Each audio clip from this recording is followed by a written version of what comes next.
Huzayfa roziyallohu anhu aytadilar, u zot bir kishini ibodat qilayotganini ko'rdilar. Ibodat qilib bo'lgandan keyin aytdilarki, "Munzu kam tusalli hadihi solat" dedilar. Mana shunaqa qilib o'qiyotganingdagi namozni qanchadan beri o'qiysan dedilar. Qala munzu 40 aaman dedi.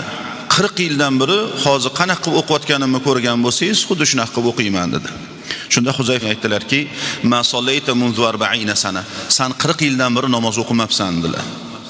40 yildan beri namozing namoz bo'lmabdi sani.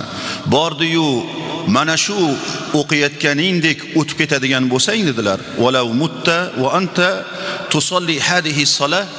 Shu namoz o'qiyotganingdek shu yo'sinda o'tib ketadigan bo'lsang dedilar.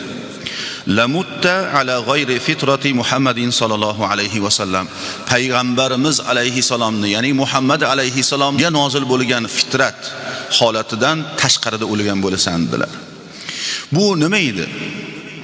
Namozga kirishayotganimizda apir-tapir bo'lmasligi kerak. Namozimiz chiroyli holatda bo'lishligi kerak.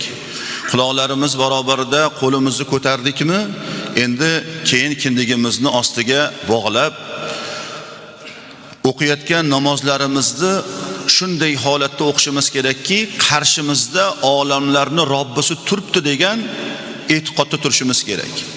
Xayol parishon bo'lib ketmasligi, namoz o'qiyotgan vaqtimizda kim kelyapti, kim ketyapti deb u yoqqa bu yoqqa qaramasligimiz, sajda qiladigan o'rnimizga nigohimizni qaratib turishligimiz, ko'zlarimizni u yoqqa bu yoqqa qaratmasligimiz, namozlarimizni namoz bo'lishligini avvalo mana shular. Keyin ruku qilganimizda ham, rukuda ham apil-tapil bo'lmasligi kerak. Xuddi xo'roz donni yerda cho'qigani misoli namozini apil-tapil qilib o'qiydigan bo'lsa, uni namozi namoz bo'lmas ekan.